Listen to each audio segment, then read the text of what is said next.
So hello guys, tara samahan nyo ako kung ano ang pinagkaiba ni Xpander GLS at GLX Automatic. So yun guys, yung nasa kaliwa natin is sa Xpander GLS Automatic Titanium Gray, and sa kanan natin is Xpander GLX Automatic Sterling Silver. So ayan guys.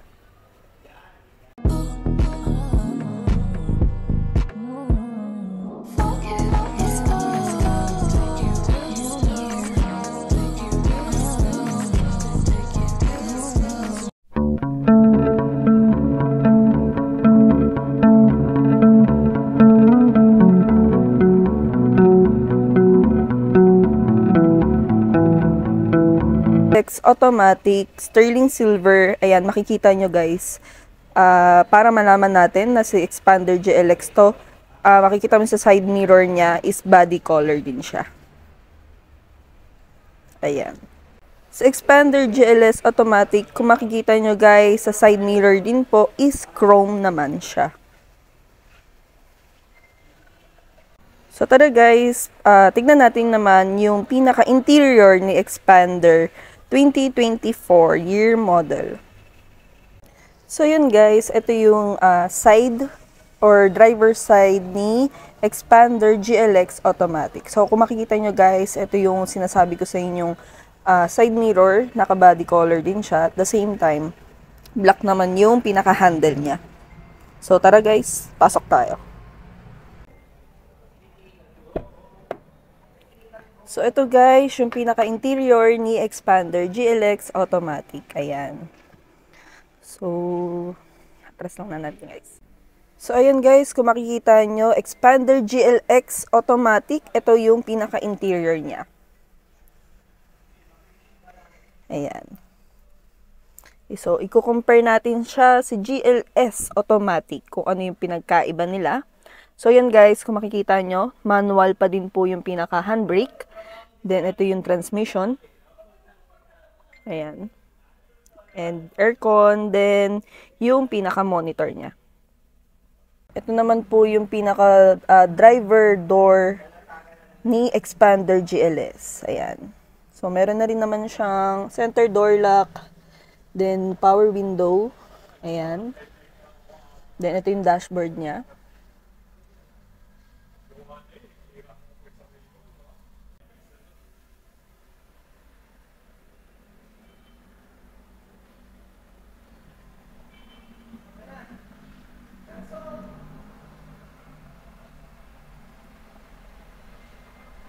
So guys, ito yung pinaka steering wheel ni Xpander GLX Automatic. So yan, meron na siyang volume button, then hands-free button, then cruise control. Ayan.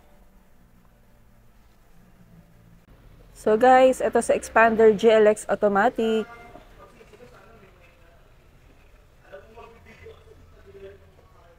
So guys, let's go to Xpander GLS Automatic.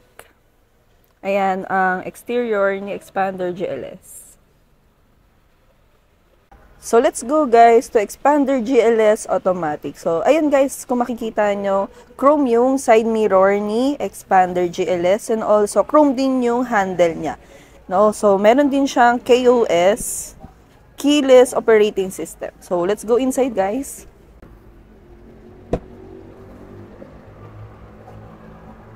So ayan ang interior ni Xpander GLS Automatic. So yun guys, kung makikita nyo, yung sa may driver door ni Xpander GLS, naka-soft pad na siya.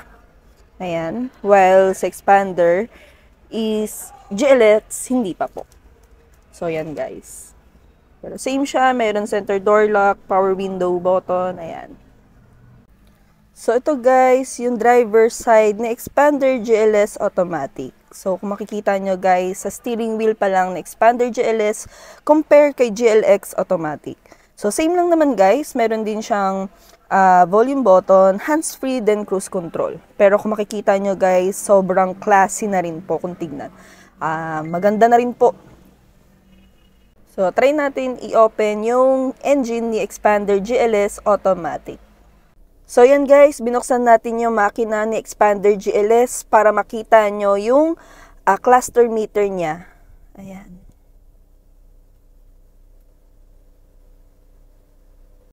So, yun guys, yung pinaka-center ng driver seat natin. Ayan.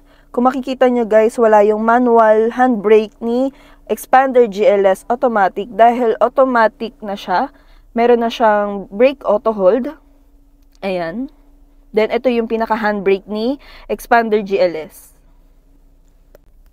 So, yun guys, kung makikita nyo naman po, yung pinaka-dashboard compare kay GLX. Ayan, naka-soft pad po si GLS. Oh, sorry. Ayan. Para na rin po siyang high-end. Parehas po kay Xpander Cross. So, additional natin guys, while sa Xpander GLS pala, naka-push button na siya. Ayan, push start button.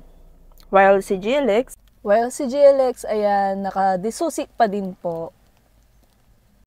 So, yun guys, ang comparison between GLX Automatic and Xpander GLS Automatic. So, for requirements naman guys, wag po kayong mahiyang mag-PM sa akin. Nasa description ko po yung personal FB ko, yung page ko po, at yung number ko. So, yung number ko guys, naka-Viber ready na siya and WhatsApp ready na siya. So, thank you so much for watching guys. Again, this is Maddie Vergara, your sales executive here in Mitsubishi Jose Abad Santos, Manila. So, ayun guys, thank you for watching. Again, don't forget to like, share, and subscribe my YouTube channel. Thank you!